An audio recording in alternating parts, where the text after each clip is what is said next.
Ang issue, ayaw lumabas ng tubig or ayaw mag-drain ng isang automatic top load washing machine. Ano nga bang gagawin? Panoorin mo to para may idea ka at i-share mo na rin para kapag ginagawa mo ay pinapanood mo lang yung video.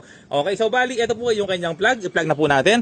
Usually, inaalis ko po ito, no? Yung tinatawag na grounding prong kasi wala naman yan. Okay, so plug ko sa outlet. Okay, tapos, ito po yung kanyang tinatawag na drain motor. Ayan po, no? Drain motor kailangan, ito pala yung drain motor. Okay, ito po yung kanyang rubber drain or rubber pump, no? Kailangan hilahin niya po ito. Kailangan hihilahin po niya, no? Ibig sabihin kapag hinila, itong cable, ibig sabihin okay siya. Kapag hindi hinila, meron po tayong gagawin na test. Okay, so gagawin natin ganito, power on. Tapos spin natin, no? Pero bago 'yon, kailangan natin i-program ng spin. Hindi ko makita yung ilaw. Hindi ko makita yung ilaw. Ay, hindi ko makita yung ilaw. Hindi ko alam kung naka-spin ba ito, ano. Ano siya? Yung sa araw. Okay, na-program ko na ng spin. Ngayon, start natin. Ayun, kailangan hihilayin niya po yung drain. Eto, mga ka-repairman, hinihila naman, oh. Oh, lumalabas naman yung tubig. Anong sabi nga yung mag-drain? Oh, hinihila naman, Oh, umikot yung dryer.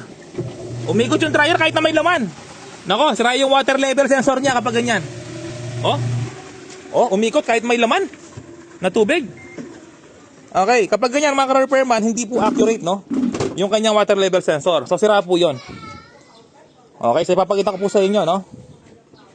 Nasabi na may-ari ay lumabas ng tubig, no? Yun ang unang sabi niya. Pero lumalabas naman. Ang problema, may tubig pa, no? Kailangan matagal pa bago niya iikutin kasi may tubig pa. Ang problema, agad niyang iniikot, no? Kahit na may tubig pa ng marami. So hindi po tama 'yan, no? Okay, so yung kanyang water level sensor ang ating papalitan. Okay, malaking trabaho po, no? Ng water level sensor kasi yun po yung nag-automatic ng tubig, siya po yung nagpapaikot ng spin dryer. Kapag sira po yun, hindi po ikot yung spin dryer, no? Tsaka ito. Yan ang water level sensor. Okay, so ngayon, papalitan po natin yan. Okay, palitan natin ng water level sensor. Okay, so meron ako rito. So yung water level sensor, ano naman yan? Universal naman, no? Ito. Aray. Ito, universal naman yan, no? Kahit hindi. Tayo. Wah, sukli! Saan kayo talami, son? Saan talami? Talaming camera, hawakan mo. Tama mo. Ayan, mga ka-repairman, okay? Baka pinto na kanina? Yan yung gumagawa ng gate. Mga player. Oo. Mga player. Ayan eh. Nasira. So, alis natin to. Yan, no? O, tapos, yung cable niya. Okay, pati yung cable niya, palitan ko na rin, no? So, bagong cable po ito. Lahat, palitan ko na. Halika rito. Pakita mo rito. Mga yan. O, alasin ko tong cable niya. O, tapos silahin ko. Ayan, tanggal na, no? O, tapos, alisin ko to, ibabalik ko. Ay, sabi yung paggawa ng camera, punyeta. Ay, ayan, no? So, alisin ko to. Ayan, tapos, ayusin yung paggawa ng camera. O, ayusin ko dito. Ito yung bago, ibabalik natin. Okay, tapos dito po, iikutin ko siya dito. Pakita.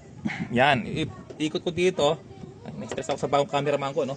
Ayan, tapos ipapasok ko dito sa kanyang cable tie. Hindi ko na siya pinutol, no? Para tipid sa cable tie. Ayan, tapos ipapasok ko dito yung kanyang spring or kanyang lock. Ayun. Okay, papasok ko dito yan. Yan, para bago yung kanyang water level sensor, no? Para walang back job, walang problema. Yun, tapos italak natin dito. Ayun, nakalak na. Okay, tapos magpapalit tayo. Ito, Okay, ang gagawin natin ganito. Isasalpak natin dito yan. Ayan, tatlong pin. Ayan, 3 pin po siya. Ayan, napapasok lang po dito yan. Ayan, no? So, pasok na po siya, no? Hindi ka pwede magkamali. Ayan, papasok po talaga siya. Okay, so ganyan lang po. Magpalit ng water level sensor, kailangan nakabalance po yan, nakapantay. Okay, so hindi siya pantay. Yan, ikot natin ng konti. Kailangan po naka-level ng maayos, no? Kapag kasi hindi po level, ayan, so naka-level po siya. So pasok na pasok mga ka-repairman, no? So nakalock po dito magkabila. Ayan, talagang pasok na pasok. Kailangan naka-level po yung kanyang water level sensor. Ito na siya, nakapag-drain na po tayo, lumabas ang tubig at nag-i-spin na. Water level sensor lang yan.